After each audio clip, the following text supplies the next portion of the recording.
आज व्यक्तित्व का ये एपिसोड बेहद खास है क्योंकि आज हम बात करने वाले हैं देश के प्रधानमंत्री नरेंद्र मोदी की। एक एपिसोड में उनकी कहानी बयां करना बिल्कुल आसान नहीं है। उनके जीवन को संक्षेप में बता पाना बेहद मुश्किल है, लेकिन उनके जीवन के अहम पड़ाव तो हम सभी को जरूर पता होने चाहिए। तो चलिए शुरू करते हैं।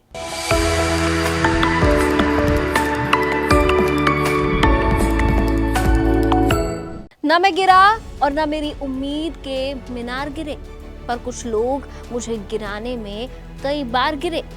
मैं वादा करता हूँ यदि आप 12 घंटे काम करेंगे तो मैं 13 घंटे काम करूंगा। यदि आप 14 घंटे काम करेंगे तो मैं 15 घंटे काम करूंगा, क्योंकि मैं प्रधानमंत्री नहीं बल्कि प्रधान सेवक हूँ।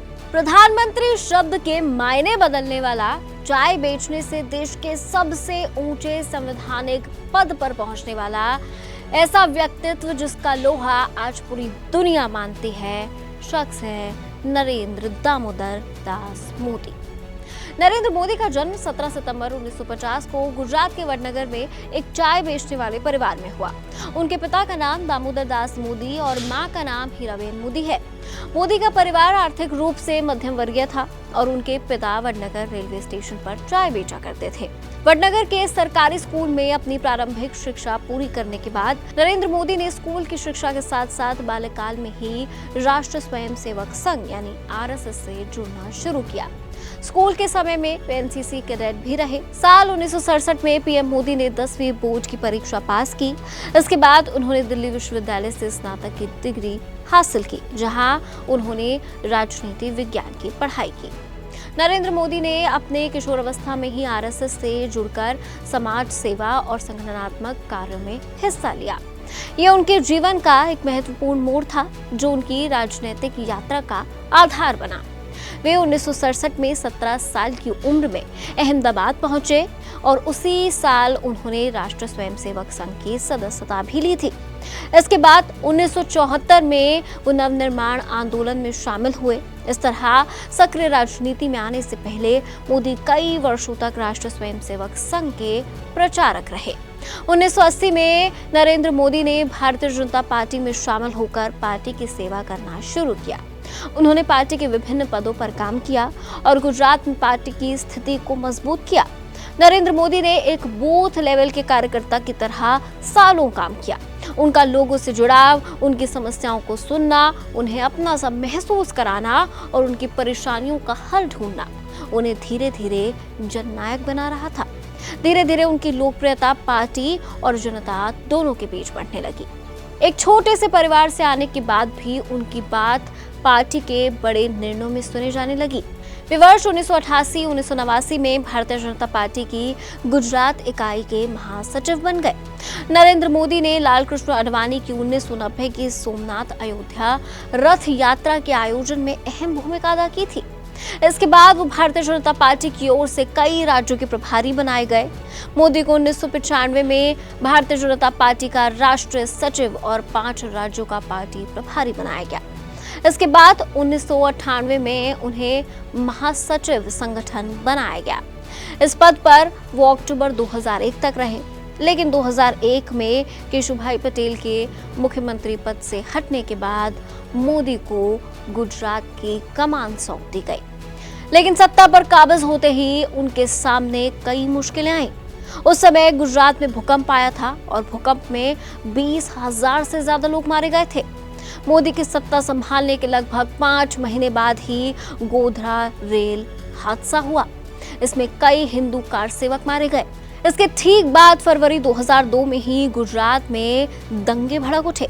इन दंगों में लगभग 2000 लोग मारे गए थे। इनमें ज्यादातर मुसलमान थे। जब तत्कालीन प्रधानमंत्री अटल बिहारी वाजपेयी ने गुजरात का दौरा किया तो उन्हें राजधर्म निभाने की सलाह दी गई। मोदी को वाजपेयी की इस सलाह को वाजपेयी की नाराजगी के रूप में देखा जाने लगा। मोदी पर आरोप लगे कि वो दंगों को रोक नहीं पाए और उन्होंने अपने कर्तव्य का निर्वहन नहीं किया। जब भारतीय जनता पार्टी में उन्हें पद से हटाने की बात उठी तो उन्हें तत्कालीन उप प्रधानमंत्री लालकृष्ण आडवाणी और उनके खेमे की ओर से समर्थन मिला और वो पद पर बने रहे। गुजरात में हुए दंगों की बात कई देशों में उठी और मोदी को अमेरिका जाने का वीजा नहीं मिला। ब्रिटेन ने भी 10 साल तक उनसे अपने रिश्ते तोड़े रखे। लेकिन इन देशों को भी अभी मालूम नहीं था कि आने वाले सालों में मोदी के वर्चस्व के सामने बड़े से बड़े ग्लोबल लीडर छोटे पड़ने वाले थे। मोदी साल 2002 में हुए दंगों के बावजूद एक बार फिर जीत कर लौटे, फिर मुख्यमंत्री बने। इसके बाद साल 2007 के विधानसभा चुनाव में उन्होंने गुजरात के विकास को मुद्दा बनाया और एक बार फिर जीत कर लौटे। फिर 2012 में भी नरेंद्र मोदी के नेतृत्व में भाजपा गुजरात विधानसभा चुनावों में विजयी रही। इसके बाद से मोदी मोदी के नारे की गूंज उठने लगी। मोदी नाम की ऐसी लहर आई कि सभी को चारों खाने च्युत कर दिया। एक ऐसा व्यक्ति जो अपने घर को, सांसारिक सुख को छोड़कर सन्यासी बनने निकला था, वो देश का प्रधानमंत्री बन जाएगा, ये किसी ने नहीं सोचा था। लेकिन 2014 में ऐसा बदलाव आया कि पूर्ण बहुमत से बीजेपी की सरकार बनी और नरेंद्र मोदी निर्विरोध प्रधानमंत्री चुने गए। मोदी ने 26 मई 2014 को भारत के 14वें प्रधानमंत्री के रूप में शपथ ली। स्वच्छ भारत अभियान, make in India, digital India, Ayushman Bharat, अंतर्राष्ट्रीय संबंधित मुद्दे कुछ ऐसी क्रांति लाए कि मोदी की लोकप्रियता दिन दोगुनी रात चौगुनी हो गई। इसी के साथ साथ मोदी सरकार ने कुछ ऐसे अहम फैसले लिए जिसे पिछली सरकारें बचती आई थी। इसी लोकप्रियता में 2019 के लोकसभा चुनाव में बीजेपी फिर जीती और नरेंद्र मोदी एक बार फिर प्रधानमंत्री बने। मोदी सरकार ने सबका साथ, सबका विकास, सबका विश्वास का नारा दिया।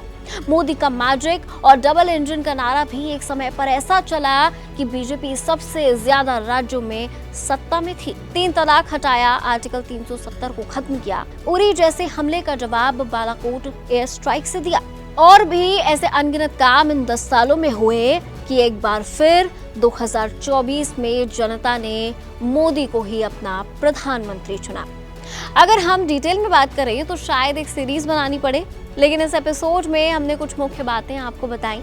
लेकिन मोदी जैसे विशाल और विराट व्यक्तित्व पर आपको क्या कहना है, और उनके जन्मदिन पर वो ऐसा कौन सा काम है जो मोदी के कार्यकाल में आपको सबसे ज्यादा भाया? हमारे साथ कमेंट सेक्शन में जरूर शेयर कीजिए। देखते रहिए एबीपी लाइव।